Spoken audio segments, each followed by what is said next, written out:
And another thing that I found was actually visualizing what I wanted my life to be without the pain and without the symptoms, because I think for a while, for the majority of it, I just was like, well, this is my life. Like, this is how it's going to be. I just have to learn to deal with it. And then, I had that shift in that mindset, and I was like, I'm going to spend just 5 or 10 minutes a day thinking about, like, sensory wise, what does my life look like if I'm better? What state am I in and what do I see? And I really tried to feel it in my body. Doing visualizations that are forward thinking was mind blowing to me. Welcome to Beyond the Pain, the podcast that explores what it really takes to break free from chronic pain and reclaim your life. I'm your host, Lee Brandon, and someone who's spent over 2 decades helping people get to the root cause of pain that no one else could explain. Whether you're dealing with long-term back issues, joint pain, nerve discomfort, or mysterious symptoms that just won't go away, this show is here to help you go deeper. Because beyond the pain, there's clarity, strength, and power waiting for you. Each week, we'll uncover the physical, emotional, biochemical, and energetic causes of pain and how to transform them. Let's dive deep into this week's episode. Imagine going from boxing, competitive volleyball, and backpacking to being almost entirely bedbound by severe, widespread pain. That was Allie Chandler's reality after her health suddenly deteriorated following a trip to the Swiss Alps. After years of searching for answers, Allie was diagnosed with Lyme disease and co-infections. But treatment was only one part of her journey. Exposure to black mould caused a major relapse, while persistent pain gradually began to shape her identity and her expectations for the future. The turning point came when Allie began exploring the connection between stress, the nervous system, and persistent symptoms. Through limbic-system retraining and neuroplasticity-based practices, she started changing her response to her symptoms and stopped allowing illness to define her. Today, Allie considers herself 98% recovered. In this episode, she shares what helped her reclaim her health, how she overcame repeated setbacks, and why recovery required addressing the physical, environmental, and emotional influences on her pain. Here's my conversation with Allie Chandler. Allie, welcome to Beyond the Pain. Great to have you on the show. Thanks for having me. I'm excited to be here. Yeah, I'm looking forward to this conversation. So, Allie, can you take us back to the beginning of your own journey with chronic pain? What was life like when pain was, really limiting you, and how was it affecting your day-to-day life, your confidence, and also, your sense of what was possible in life? Yeah, great question. Yeah, so mine, for me, it came on, I would say, almost overnight. It wasn't like a slow progression with pain and symptoms. But what happened was I was teaching high school at the time. I decided I didn't want to do that anymore after 4 years, and I went backpacking in Europe. And, at the time I was healthy, I was active, I was actually doing like boxing, not kickboxing, but true boxing, strength and conditioning, and, lifting weights and everything, and was never had health issues. And then I was backpacking in the Swiss Alps, and one night it just got completely covered in bug bites. And the next day I woke up and it was like, I felt like I was 80 years old and had arthritis, and like my joints were painful, my muscles hurt. I was having neurological symptoms and heart issues. And long story short, I found out many years later that I had Lyme disease. And that's a really common thing with even like migrating pain and migrating soreness of joints, because obviously the spirochetes can be anywhere in your body and they can move around.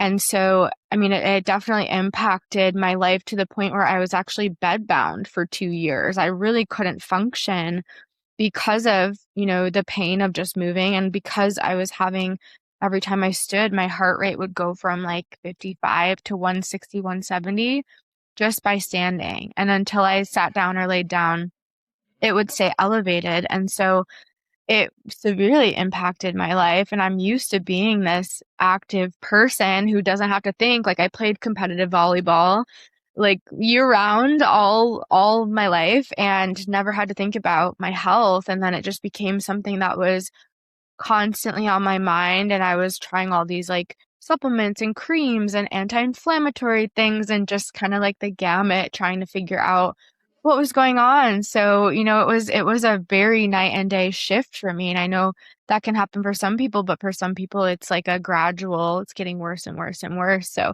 I definitely had to adjust my life and kind of figure out what is the new normal for me. But then I got to a point where I was like, I don't want to do this anymore. Like I'm going to figure out what's going on and kind of get to the root of it and do some work. And so that was a 10-year journey for me, but I'm feeling great now, which is the happy part of the story. So what happened next? So I came back from Europe and I actually got hospitalized and ran a bunch of tests. They had no idea what was going on. Really just a standard like CBC. I think they did a couple of scans. Didn't find anything alarming enough to keep me there. So I got put on antibiotics and steroids, and it actually got worse, much worse. But I'm very stubborn and very type A, and I had already had plans to move from Michigan, where I was teaching, out to San Francisco because I'd gotten into grad school there. So I had maybe like a week and a half buffer planned after my trip to, get out to California. And so I still went, and I remember my dad drove with me and we stayed with my aunt in Iowa, and I was just like sobbing in this guest room because I couldn't even move my body. It was like I had done weightlifting for like 12 hours every single day, and my body was just like, we can't even lift a cup to my mouth. It was just severe joint and muscle pain, which was interesting. But I still went. And so the journey continued. And while I was in California, I saw a lot of different doctors, a lot of specialists, and even they were sending me to allergists thinking like, oh, maybe it's like an autoimmune thing, or we don't really know. So I saw even like a pulmonologist because I had a lot of lung pain, like really deep lung pain, which was I think maybe from the babesia, but it's like if you ever go running in the morning and it's freezing cold outside and you get that burning in your lungs. I had that for a couple years. But anyway, so I had seen a bunch of practitioners and kind of dabbled more in like the functional medicine side of things. So probably spent about 3 or 4 years trying different protocols and just working with different people. And then I finally was working actually with an energy healer in Monterey. And she was like, has anyone tested you for Lyme? And I said no. And so that was kind of the start of the diagnosis. So I had done a test called DNA Connections, which is actually the DNA of the spirochetes. And then Vibrant Wellness has a blood tick-borne panel. So I did both, and they both came up positive, and they both came up with co-infections as well.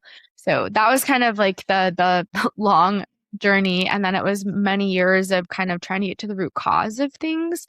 But I at least had a diagnosis, which I know some people are struggling with. Like, I'm sure you talk to a lot of people who are just like, oh, it's just fibromyalgia, or it's just this, and it doesn't really give them a root cause. So I was grateful to at least know likely why it was happening. Yeah, interesting.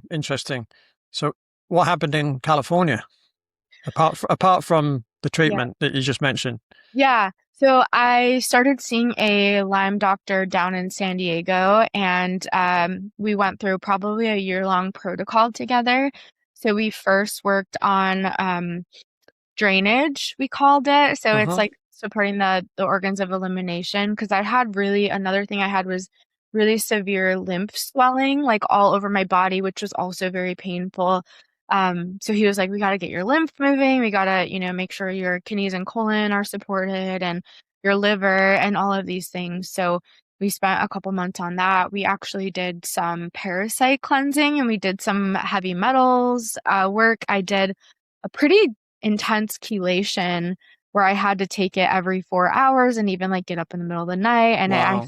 absolutely horrible. I wouldn't recommend that again. It didn't feel good.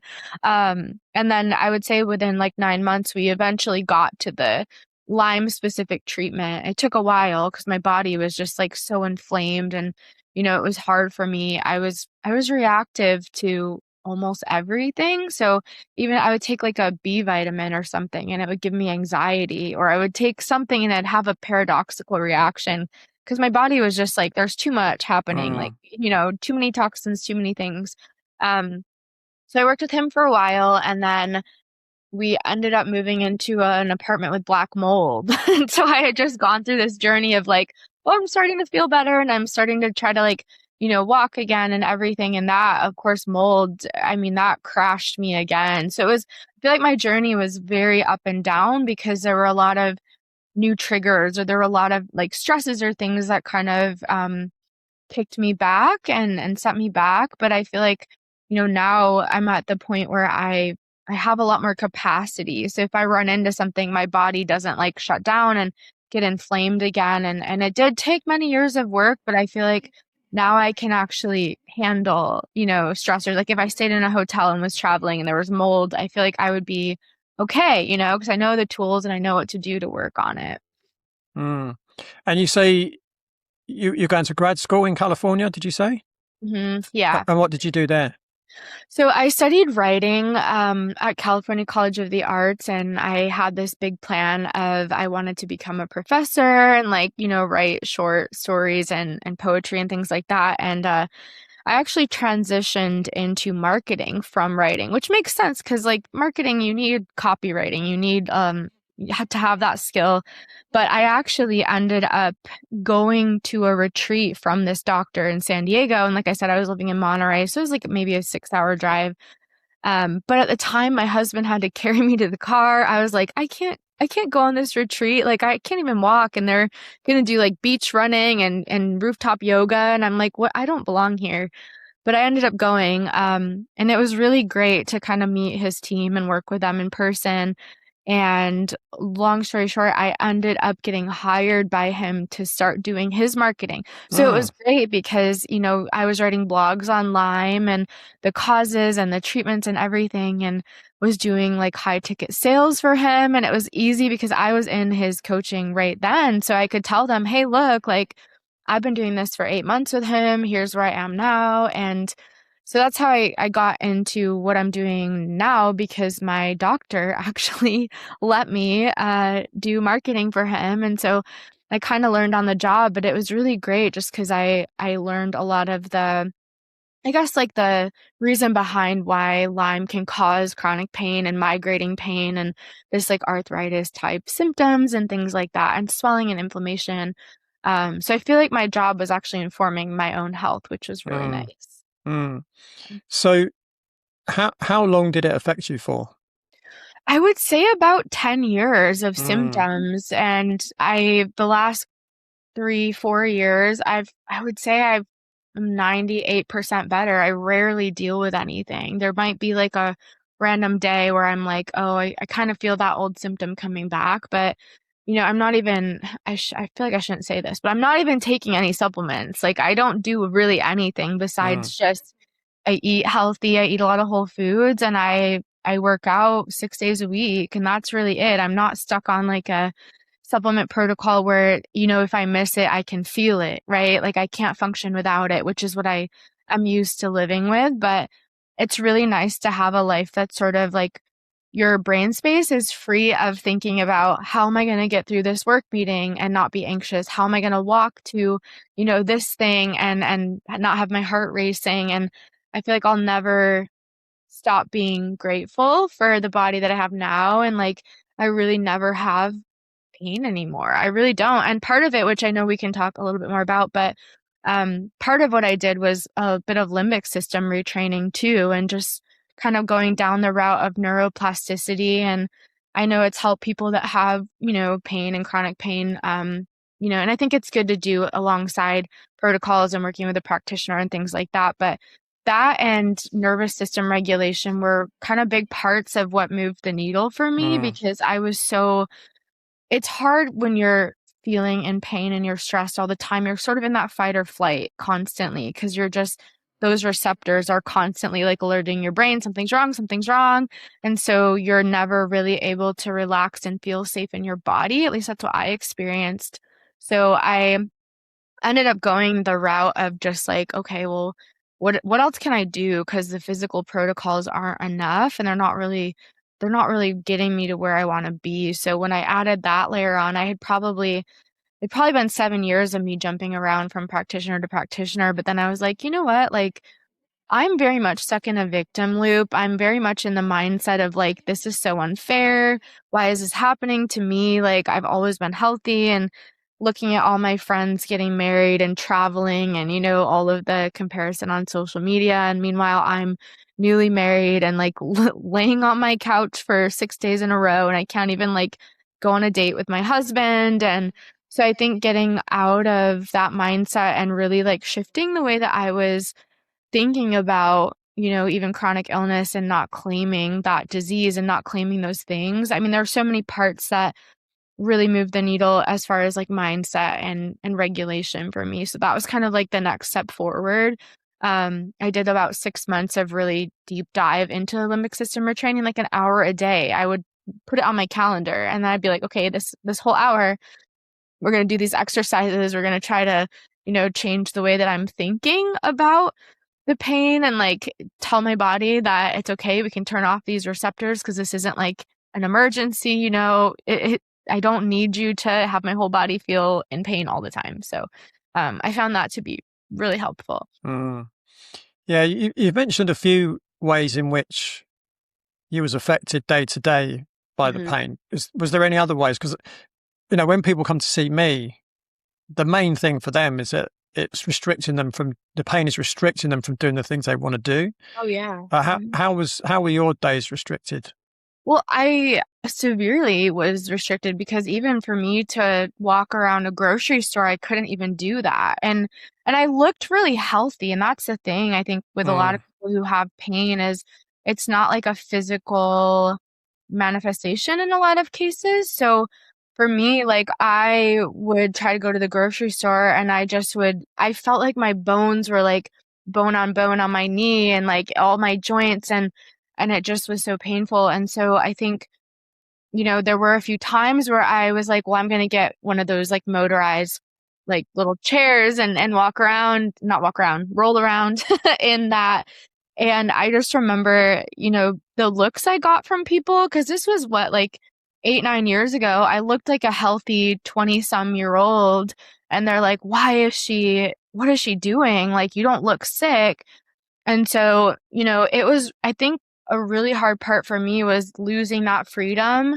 I remember I lived maybe a 4 or 5 minute walk from the ocean, and we were, of course, paying a lot of money to live there, but I didn't even have the energy or like the stability to be able to walk to enjoy the ocean. And that was really hard for me because I'm like, what's the point of living here if I can't even like do grounding and sit and listen?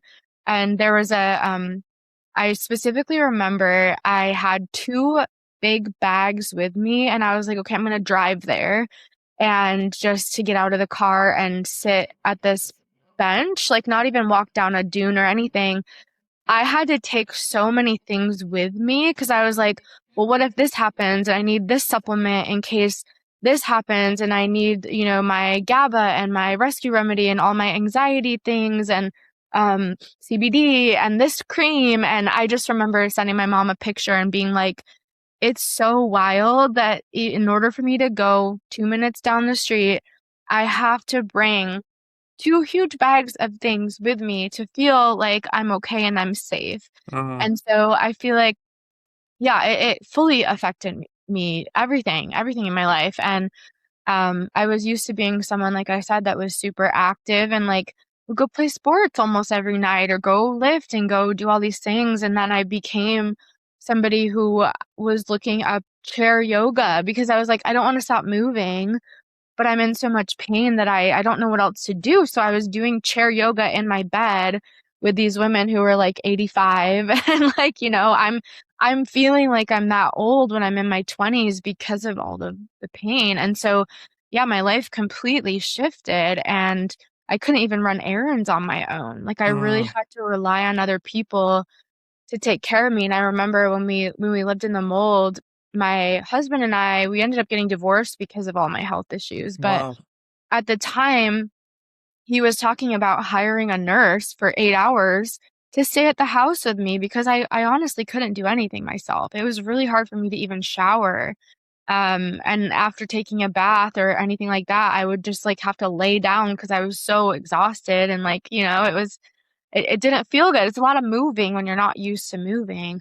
And so yeah, I feel like I almost reverted to just like this like childlike needs. Like I need someone to cook for me. I can't clean the house. I can't really even stand to shower because it's so painful. So Mm. it fully affected everything in my life.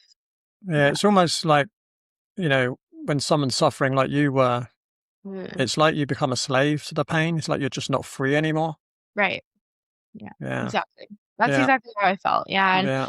everything you do is in consideration of like what if this happens or like am I going to be able to do this? So I was someone who loved traveling and I often before this would travel on my own. Like I actually met my husband because I flew from Michigan to California, stayed for the summer in Solana Beach, and met him on a drive up from San Diego to Napa, just alone, like doing, going on adventures. And that's how we met. And then for him to like see me, that was me and the me that he knew and married. But then to see like how much I had devolved because of, the pain and the Lyme and all of the symptoms, it was too much for him. So he Mm, didn't want to stay married to me, which there's no blame or anything. Like I know it was a very difficult situation and I'm very, very happy now and everything worked out. But it's also hard on like the caretakers and hard on the partners and hard on the family and friends when you have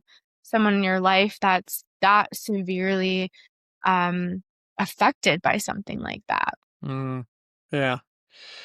I know when someone's been in pain for a long time, it can be very difficult to imagine life without it, right? Mhm. What was the first real turning point for you? The moment, insight, or approach that helps you realize that your pain didn't have to define the rest of your life. If you've been living with chronic pain and feel as though you've tried everything, it may be because an important part of the picture has been overlooked. In my book, Beyond the Pain, I explore why persistent pain is not always explained by the place where it is felt. Structural and biomechanical factors matter, but so can nutrition, inflammation, sleep, stress, nervous system sensitivity, suppressed emotions, and the meaning your brain gives to what is happening. The book will help you look at your pain through a wider, whole person lens and begin identifying the influences that may be keeping it going. You can find Beyond the Pain in paperback and ebook through the links in the show notes. Yeah, so one thing I will say a big shift I made, I was really hyper vigilant on symptoms, like level of pain, other tracking other symptoms, and maybe some people can relate, but I was trying to intellectualize it. Like if I woke up and I knew it was going to be a bad day, like as soon as you start moving, you're like, oh wow, like today is going to be really intense. So a lot of what I was doing when I was sick is I would track all of my symptoms, rate them, like timestamp them, and then I would go back and try to think like, what did I do to deserve this? Like, did I eat something that's inflammatory? Did I not get enough sleep? Is it a supplement I'm taking? And that was exhausting because it was like I was constantly trying to be a detective every day, every hour of my life, and I was focusing on all of the negative things.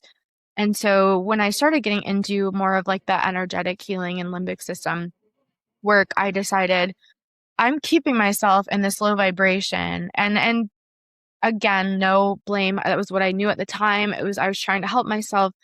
But the realization that like maybe it's not good to focus on all of the bad things about my life and about the pain and about all of these symptoms I'm having. So I actually completely stopped that. And it was something I did for probably 4 years.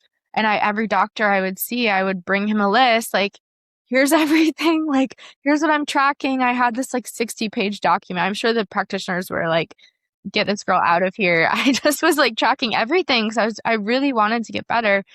But I was able to switch over and I was like, what if I just tracked small wins, like the tiniest things that are happening that I'm seeing improvement. And that was a huge shift for me. And later when I started learning about neuroplasticity, we have this thing called the reticular activating system in our brain, which is what sort of filters the things that we notice. And so when you're looking for symptoms, you're looking for these negative things, you're training your brain to pick up on those and notice them more. And so when I started looking for wins, I was like, I have to find 3 a day. And when I started, I could not. I was like, man, my life is awful. Like, what am I going to say? I live by the ocean. That was like my daily thing, but I can't even go there. But it got easier because I started practicing and training my reticular activating system in my brain. Hey, we're looking for good things. And then we find a couple small things that are improving. And then it's like you start to build on that and you're training yourself to look for those wins. And I'm sure I could find the list, but I just remember they were just the smallest. Like, oh, I have a roof over my head and it was sunny today. It was nothing that I was like doing.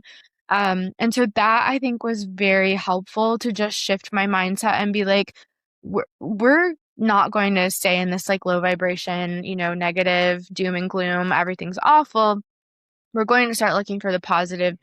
And yeah, so that was helpful. And I have a lot of thoughts on, a lot of times people are like, oh, just keep a gratitude journal or just do affirmations. But I feel like when you're that chronically ill, there has to be a bridge because if you're like in pain every day and then you're just going to start telling yourself, oh, I feel great, my body's healed, your nervous system is like, you are a liar. Like, what do you mean? And so with the affirmation side, I learned that maybe doing something like I understand there's a possibility that I could fully heal, or like you're making a little bridge where you're not telling yourself like, hey, currently I have no pain, I'm perfect, my body's great, but you take small steps where it's like I can have the capacity to heal and return to a vibrant life. And so that was also helpful to me because I always felt like when I did affirmations and it was so not in alignment with what I was currently experiencing that I felt weird. Like it didn't feel right to me. So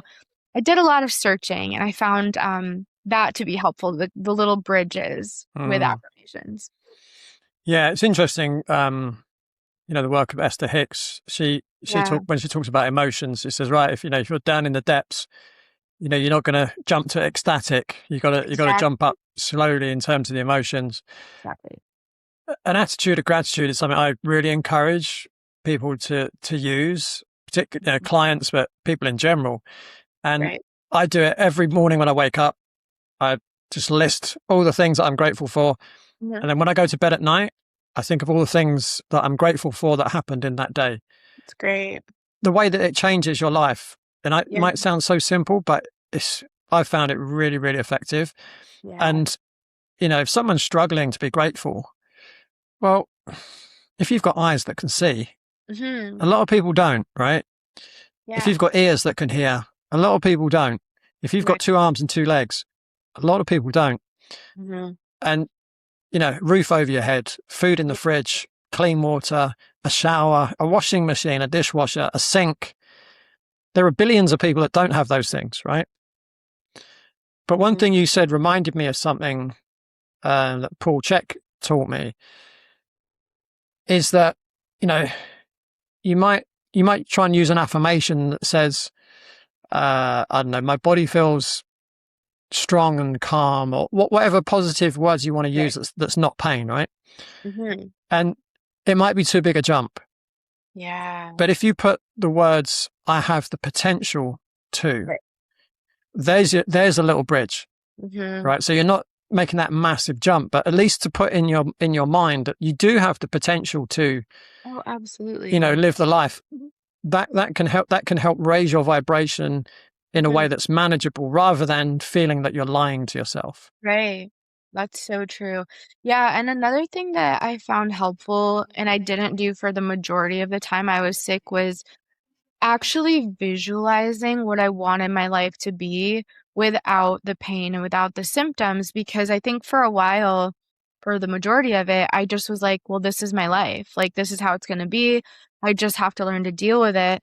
And then, I had that shift in that mindset and I was like, I'm going to spend just 5 or 10 minutes a day thinking about, like, sensory wise, what does my life look like if I'm better? What am I doing? Like, where am I living? Who's next to me when I'm waking up in bed? Do I have a loving partner who isn't going to abandon me when I'm sick? Or what state am I in? And what do I see? What do I smell? And I really tried to feel it in my body, because one of the concepts about neuroplasticity and, creating new neural pathways is they're cemented in better if you can feel a deep emotion with them.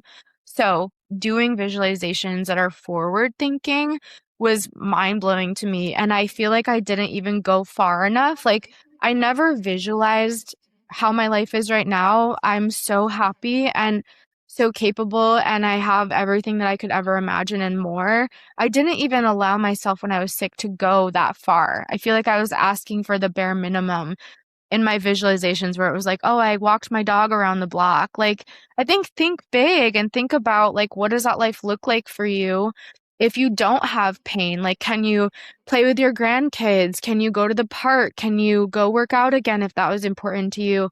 Um, but think about, like, the most ideal life, because I never even allowed myself to get that far as I am now. And I wish I would have, because I think that would have been a faster path, is just to, like, know that it's possible to heal, and then see, like, and feel deeply every day, what does that life look like for me on the other side? Because now that I'm living it, I'm like, I could never have even pictured how good my life is now, which is mind blowing to me, because I was like Mm. just trying to, like, oh, what will it look like if I can stand for long enough to cook my dinner? And now I'm like, wow, I'm flying all over the world and I'm lifting weights for 90 minutes a day and I'm, doing all of these things that I never And thought I you're would be talking able to do. to me.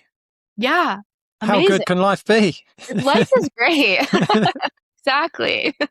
Yeah, so that was helpful to the visualizations and, like, Yeah, deeply feeling those emotions. yeah, absolutely, absolutely. And I guess you must have some process in place to maintain that as well, right? Because imagine if you just stop doing Mhm. that, Yeah, then yeah. you can go back, right? Yeah, I definitely do. Yeah, and I actually, the only thing I consistently do is I work on my nervous system, and I sometimes will do some of these limbic system practices if I feel like I need them. The other thing I really like for acute situations, if I'm just feeling like a little anxious or I feel like a twinge of something and I'm like, okay, don't let yourself go back and spiral, like it's all coming back. So I like to do EFT tapping. Uh-huh. I find that to be really helpful too, because like you said, it does create a bridge, because you're not just saying, like, my body's perfect, I feel great. You're actually acknowledging the feeling you have at that moment. So even though I have chronic pain and my joints hurt, I completely love and accept myself. You're acknowledging where you are now, and then you're also kind of bridging it to, like, I love myself and we're going to get out of this, and that sort of, like, positive affirmation side of things. So I do some of that in acute situations, but yeah, with my nervous system, the emotional or the emotional scale that you were talking about, I kind of adapted my own version of it. And so I have this little sheet that I keep next to my bed, and it's like I based it on the states of water. So there's, like, stagnant is the lowest emotion on there, and that's things like numbness, functional freeze, apathy, depression. And then it goes all the way up to radiant. So I kind of base mine more on, like, concepts of magnetism, but it's all states of water. So, like, is the Mm. water heavy? Is it flowing? Is it stagnant? And so I do think that that emotional scale is helpful if you're someone that's into, like, the energetic side or understanding your vibration or your frequency, or, you want to be that person that attracts abundance. And I think that was hard for me when I was sick, because I've always been that person that's like, I fully believe in, like, the universe giving me beautiful things and abundance and all of these things. And then when you're sick, it's like, well, how do I believe that now? And so I really struggled with that's the kind of person I know I am to be. And then I had this really severe illness for a decade and I lost that part of myself. So there's almost this like loss of identity that I feel like we kind of go through when we have chronic pain or chronic symptoms. And Mm, you have to like understand who you are now. And there's a disconnect, right? Because it's like, here's my body over here. I don't relate to that. I don't want my body to feel this way. And then here's like my heart and my soul and my spirit and all the things I've known myself to be.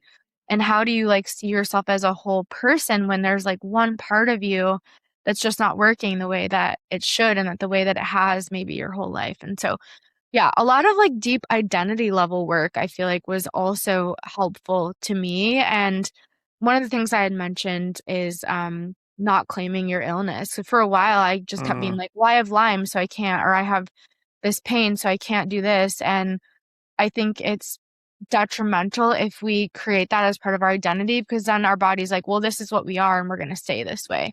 So I always reframed it after I learned this from a brilliant practitioner who was like, don't say that. He was like, just say, I'm dealing with symptoms of Lyme right now, or I'm dealing mm, with this pain right now, not like this pain is me. And yeah. so I think that was also helpful. I mean, there's so many things beyond just like physical protocols. If you're chronically ill and have chronic pain that I think you have to work through. And it is a process. And I think that's why it took me, 10 years to really get on the other side of it. But doing that deep work, I also did EMDR after Hmm. I was feeling a lot better. So processing trauma and working with therapists and things like that, but I don't think I was even stable enough to go there for a lot of my time. But once I started feeling better, I was like, okay, well, how did I get here? Let me think of all the things that could have gotten me to this place and what can I do to work through them. So I found EMDR to be really, really helpful. And it was a good 6 months of us doing like the safe space and the nervous system regulation before we really got into like the trauma processing. But when we did, I just had so many breakthroughs and was like, wow, I feel like now I'm kind of getting on board with like the mental side of things. And I had an energy healer. So I worked with her and she would clear like core beliefs from me. Like, I don't deserve to heal. She's like, well, let's talk about that. Like, why do you think you don't deserve to heal? And can I clear that belief from you? Do I have permission? And also, let's instill this new one that you do deserve a pain-free body. You do deserve a vibrant life with abundance and a great career and all the things that you want. And so I think it's hard to not let yourself get down, especially with chronic pain. It's always on your mind. It's really Mm, hard to forget about because it's always like poking at your brain like, hey, pay attention to me, like something's wrong. um and so I think there's a lot of that work with pain that you have to do to move past it and be like, this is not part of my identity. I don't claim this. Like, I'm dealing with it right now, but here's where I want to be. And I fully believe that I will get better. And that part was really hard for me, especially after 10 years. I didn't believe that I would get mm, better. So I really had to work on that self-worth side too. mm. Yeah, identity is a really important thing, isn't it, when it comes to chronic pain? Because Mm, people start saying things like, I have a bad back, right? exactly. I have a dodgy knee, or, Mhm. whatever the wording is, and it becomes their identity. Yeah, But as you were saying, that's just an experience that they're going through right now. It's not who they are. exactly. But unfortunately, the medical community don't help in that aspect, Mhm. right? They kind of, Right. you know, oh, you've got a disc bulge in your lumbar spine. That will Mhm. never get better unless you have surgery, right? Yeah, You it's know, hard. It's hard, and I think the whole model of like, let's mask the pain, here's everything that you can take, but then you're not actually treating the root cause or considering like what are alternatives. So I think, I did go through the more allopathic route, and I think it's very needed in a lot of cases, like hmm. trauma and like severe, there's places where I would always, always use that.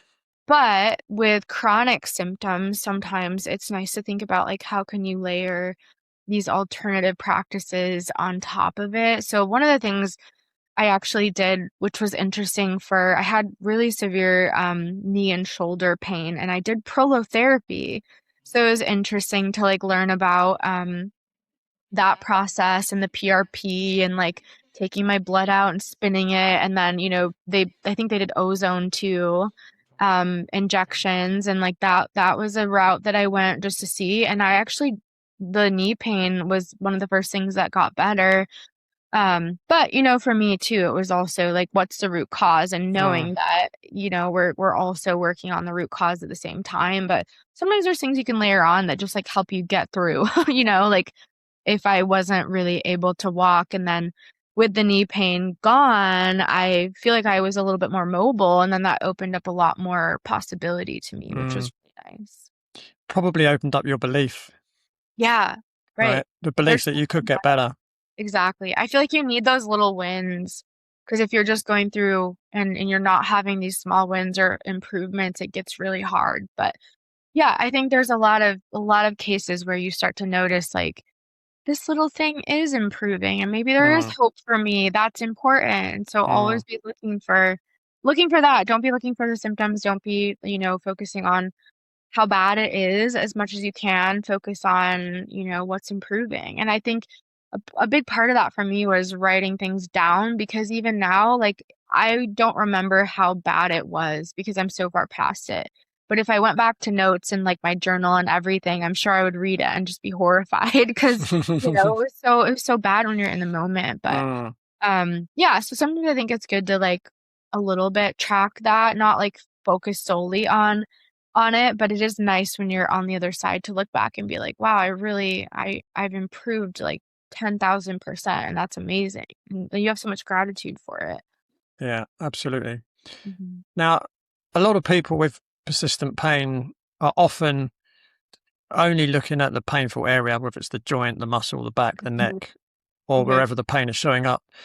From your experience, how can the nervous system contribute to chronic pain, especially when the body becomes stuck in a state of protection or Mhm. survival? If your pain keeps returning, moves from one part of your body to another, or has failed to respond to the treatments you've tried, you may need someone to look beyond the painful area.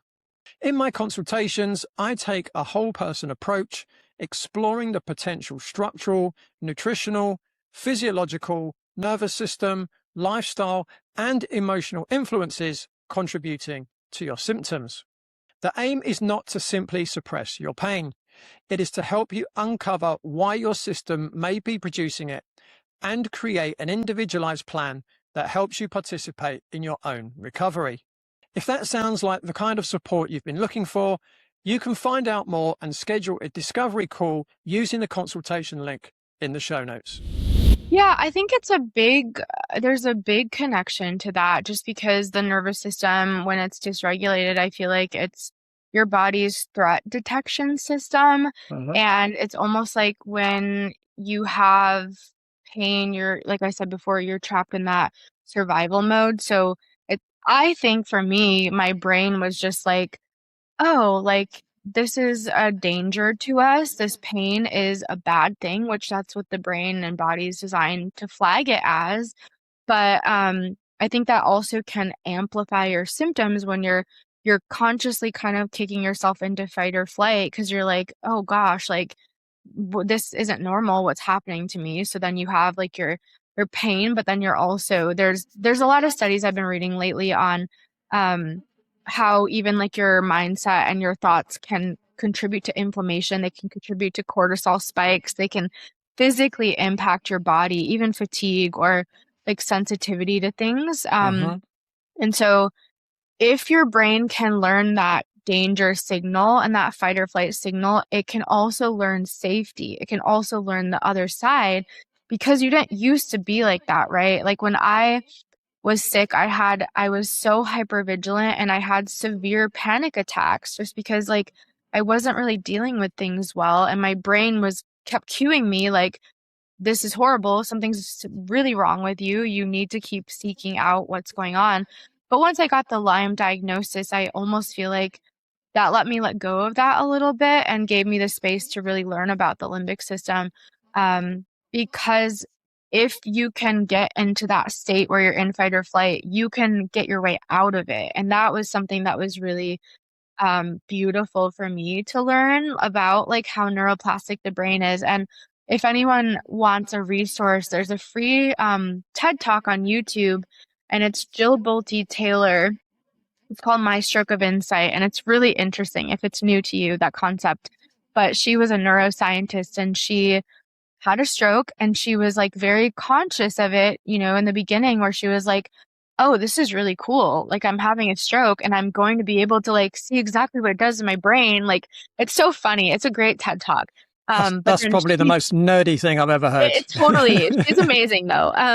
But then she goes through her whole, like, how did I recover? How did I retrain my brain? How did I regain my ability to walk? And when you see her speaking, like, she seems healthy, even though she has gone through all of those things. And so just knowing that, like, yes, your symptoms are real, you're not imagining it, but if you can regulate your nervous system and create that safety within your body, then you're going to give yourself a better chance to heal because you're not layering on the fight or flight on top of it. And of course, like, the opposite of fight or flight is our parasympathetic, and it's the rest and digest. And that's when we do our healing, when we sleep, when we are able to digest our food, when we're in this calm state where our body's not on high alert.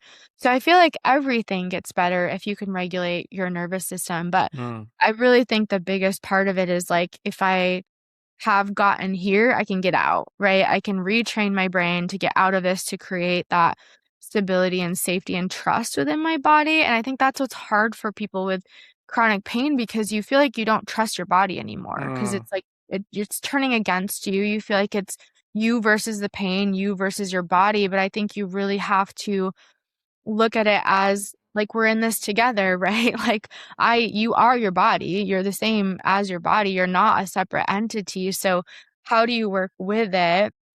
And how do you not feel like you're against your own body? And I remember there were so many times that I had to do this, like, take a pause and be like, I'm not against you, right? Like, and actually speaking to my body, and I would cry. I would have these, like, deep moments where it was like, you know, what would you say to your body if you could say anything? And I feel like a lot of people, it's going to be anger, and it's going to be like, why is this happening? But if you get past that and you can process that, then, like, what's the next step, right? Thinking about that emotional current and moving up just one step, then what's next after anger? Maybe you can just feel sad for yourself, right? Maybe that's one level higher. But I think, like, not framing it as your body is attacking me, framing it as your body is doing what it can to keep you safe. It's trying to alert you to something so that you pay attention. It's not trying to, like, make your life miserable. So I think once I got through a lot of that, it's a lot of processing. It took me a couple of years to process all of that, but I think that was really helpful for me. Mm. Yeah. Yeah, it's definitely a major part of chronic pain now, nervous system regulation. I mean, that's where most of the pain science sits Mhm. these days. Yeah. Um, could you explain for the audience what gradual physical conditioning is and incremental Mhm. weightlifting? Because I know that was part of your recovery, right? Yeah, so one of the other things I dealt with was POTS, and with the pain, I also struggled with my heart rate, my blood pressure. It's really all of the things your nervous system does on its own that you don't think about. My body was like, we forgot how to how to handle all these things. Even swallowing, like, my actual reflex of swallowing stopped working when I was Wow. living in the mold, and I think I lost like 35 pounds in 6 weeks. I just couldn't, like, the mechanism of swallowing stopped working in my body. So, yeah, so there's a lot of things I was dealing with at the same time. But like I said, I had always been really active, and that was actually a really important part of my identity. And, like, it made me happy to be active. And so there was one day when I was sick that I woke up and I was like, I'm not doing this. I'm just not going to be in a bed the rest of my life. Like, I don't know what happened, if I had like a dream, or if I don't know what happened, but I just remember there was one really distinct day that I was like, okay, whatever I have to do, this is what I want. Like, I want to be able to work out again and lift and play sports. So, um, what I did, it's almost sort of like exposure therapy in a way, like very small doses. So I was living in an apartment after my divorce, after the mold situation. I moved back to Michigan and I was living in an apartment by myself with my little puppy that we had gotten. It was just the two of us. And we had an apartment gym. And so what I did was the first day I had this thought, I was like, I know I'm not going to be able to work out. I'm nowhere near being able to even walk. And so what I did that first day was I just found my tennis shoes and I put them on. And I was like, that's going to be it for today. I need to go lay down. And, every day or every couple of days, I would try to just like go one step further, right? So then next week, the week after, I wasn't even able to walk my dog at this time. I would put him on his leash and I would open my front door of my apartment and I just let him like, go to the bathroom just right outside my door. So I was like, I'm gonna take him like one little sidewalk square. Like that's it. I'm gonna take him a little bit further. And so that's what worked for me. And then eventually I got to the point where I walked all the way to the apartment gym, but I couldn't do anything, right? I just opened the door and I was like, this is what it feels like to be here. Like reminding my body, we used to do this all the time. Like, are there any happy memories? Are there any like emotions I can feel being in this space? And I honestly I didn't have like a protocol that I followed. I really just made up my own. And I think I don't know why this was one of the first things I did, but I remember being on an elliptical and just doing like a minute, right? Like doing small, small things.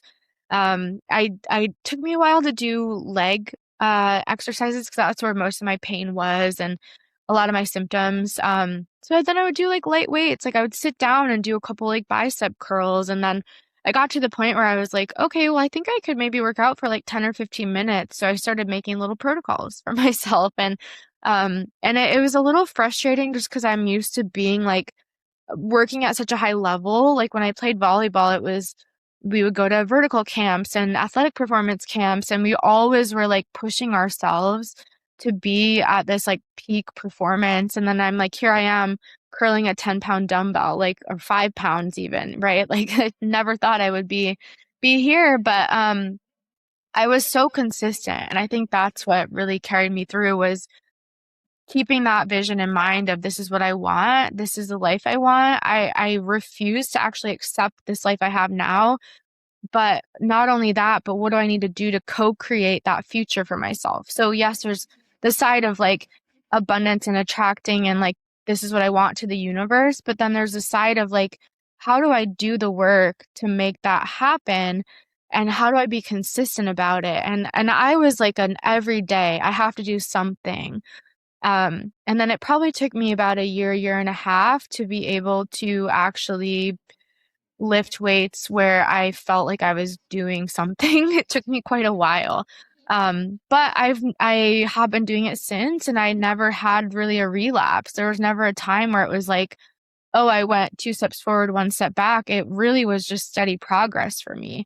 And of course, all of the mindset stuff along with it. And I would have to do like tapping when I got there because I was super anxious because my heart rate was really high. I mean, there's so many like tools that I had to use at the same time to kind of get my nervous system back used to that and to calm it down. And there were many times I remember like my heart rate just spiking in the gym just because I felt so anxious and there were so many things I was dealing with. But once you get past it, it's almost like you don't remember all of the steps you had to take to get out of Mm, it, if that makes sense. So now looking back, I'm like, oh yeah, I just showed up every day. But at the time it was a lot. Like it was a big effort and it was a big like mindset thing to commit myself to doing that. But I just knew that I didn't want to be laying in bed the rest of my life. I didn't want that. And then I was like, well, what are we going to do to make it happen? And mm, thankfully, I feel very grateful that I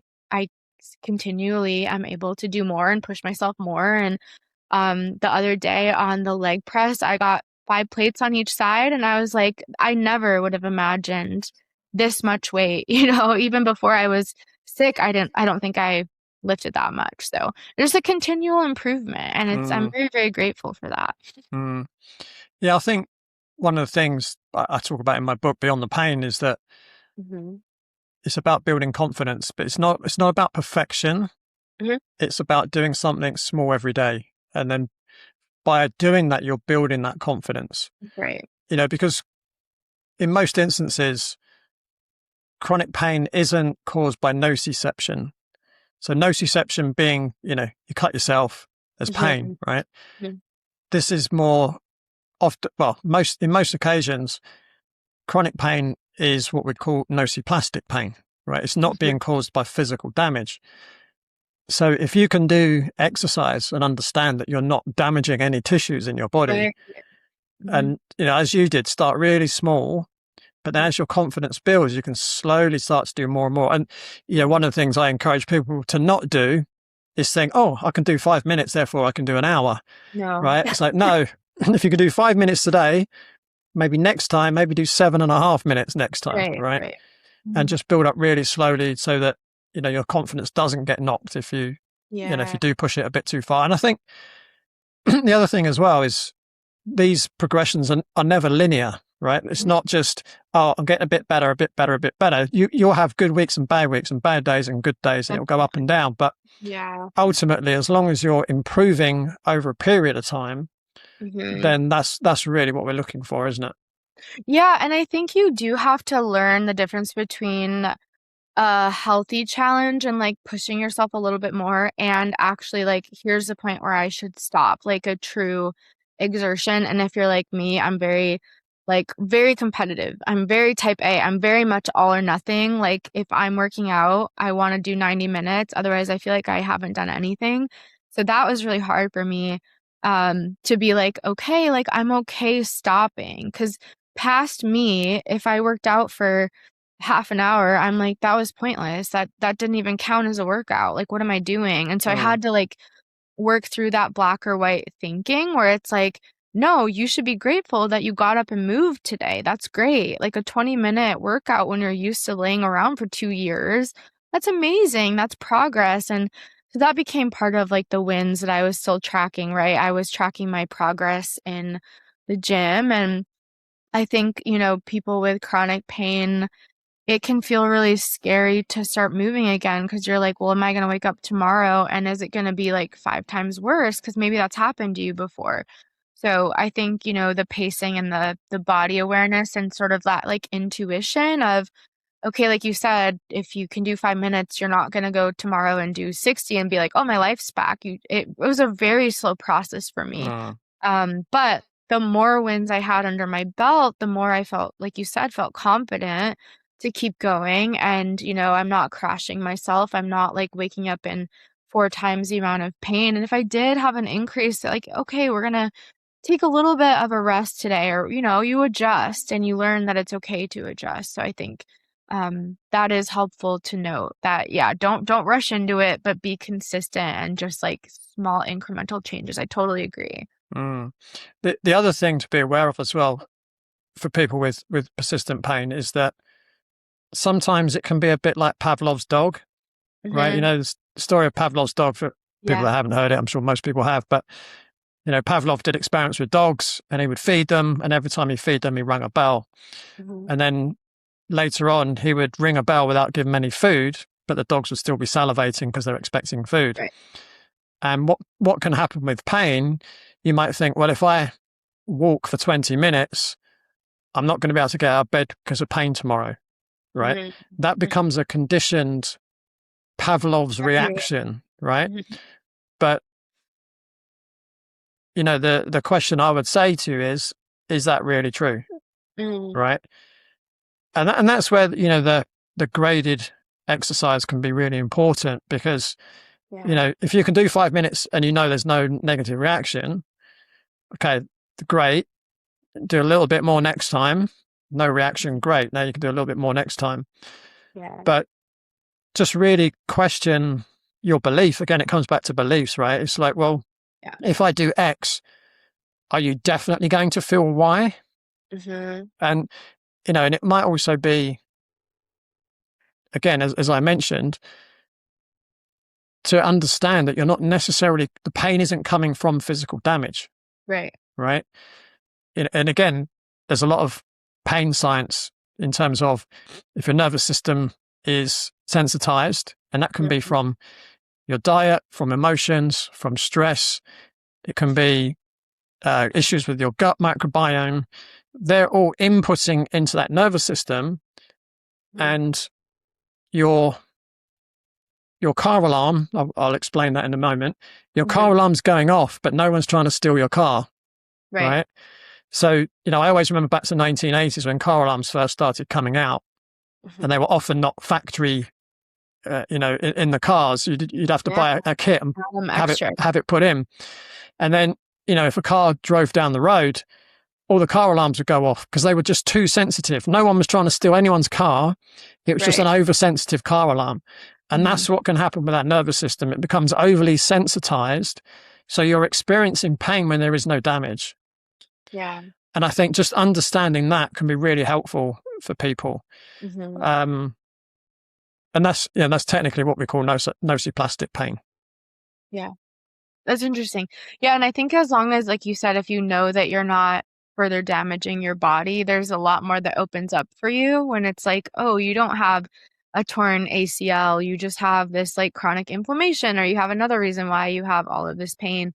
I think that is a relief to people because we're used to pain being because of like a physical cause in a lot of cases. So when it becomes chronic, you're kind of thinking like, oh, am I hurting myself? Am I doing something bad for my body? But as long as you have that okay to sort of move forward, and I feel like that also calms your nervous system down, and that does help you to have less inflammation and have less like of a response after you work out, because you're not, like you said, it's like this self-fulfilling prophecy sometimes when you're like, oh, if I do this, I'm going to have this feeling. Well, I think that's important too with mindset, is to not try to predict your pain, and definitely like, oh, this is definitely going to happen if I do this. I think you have to do the opposite, where you're like, I'm safe, this is okay, I'm not damaging my body, and it's going to be great, and I'm going to wake up feeling good tomorrow. And even if that's not fully the case, I do think going into things with that more of that mindset than like the doom and gloom, like fear-based mindset, is helpful. Yeah, absolutely. Absolutely. So, Allie, this has been really enjoyable. Really love talking to you. Do you want to talk a little bit about what you've got going on at the moment with your website and your... Sure. Yeah, so one of the things when I was sick that I really struggled with was finding the right practitioner. And I know that's a big issue for a lot of people because, one, there's so many, and two, finding people that, work with your root cause, if you even know your root cause. And then if you find that person, sometimes their personality, like your personalities just don't vibe. Not everybody is meant to get along. Or maybe they're really focused on data. You don't really care about that. You really want like the energetic mindset side of things. So one of the things now that I'm feeling better that I've been working on is I have an app that is coming out, which basically is for practitioners and patients. They can take an archetype, which we talked about a little bit. You took it, and we're the wellness guide, which is so fun. And so basically they'll take this little quiz, and then the matching in the app will be based on their archetype, but also you'll put in root causes. Like if you have chronic pain, that's one of the check boxes. Or if you've been diagnosed with something like fibromyalgia or whatever the case is. And so it'll match based on root cause too. And then you can also do location. If you want to see someone in person, you can do credentials. If you're like, oh, I really want to see a DC or an acupuncturist. So that's something that we have a wait list open now, which I'm super excited about. I actually flew to Arizona a couple weeks ago and I pitched it to investors just to kind of see like what they thought of it. And I had amazing feedback. So we have a wait list open if people want to join. It's upsellhealth.com/app. And we're planning to launch it like late this fall, 2026. So we'll give you information as that comes out. But my plan with that is to help patients find healers and practitioners who are on the same level. They care about the same things. They have, the same preferences or the same kind of core beliefs. Not only that, do they work on your root cause? Because I think that's a big missing piece in functional medicine is like, if you have pain or if you get a diagnosis, where do you go? And I think that's where people really struggle because there's not a way to find the right practitioner. And like for me, I probably spent $70,000 bouncing around doing different protocols. I went to like a biological dentist. I spent 15,000 on, working on that because thinking Mm, that might be a big root cause. But spent a lot of time, effort, money, 10 years of my life. And if there's a way I can help eliminate that for other people, I would love to do that. So that's kind of been my project of giving back, now that I'm feeling better. I'm like, how can I use what I went through to help other people find the right healers, the right brands, the right practitioners in a faster way? So that's been my exciting project I've been working on. awesome. Sounds great. How are you planning to vet practitioners? So right now there's an intake form that they will do. I'm actually only inviting people that I know right now. I've worked in this industry for 12 years, in the supplement space, selling to doctors. So I've met a lot of doctors that way. So for now, it's invite only, but there will be an application process. So we'll definitely go through it's pretty extensive actually, because they'll have a whole profile on there. Mm, Yeah, but for the first probably like 100 to 200 practitioners, it'll just be people that I know and I know the kind of work they do and trust them. But then we'll probably have just like a screening process for the applications after that. great. Yeah. Awesome. Mhm. Ali, thank you so much. Really enjoyed Yeah. talking to you today. I really loved it. Thank you. It was great talking to you too. I learn a lot from you every time we speak. So it's always good to chat with you. Yeah, it's awesome. Awesome. So that's it from Ali and me for this week. But be sure to tune in, same time, same place, next week on Beyond the Pain. Thanks for listening to Beyond the Pain. If this episode resonated, please follow the show, leave a review, or share it with someone you know who's been struggling. And remember, pain is not permanent. With the right insight and support, you can turn it into power. Until next time, stay open, stay strong, and keep moving beyond the pain.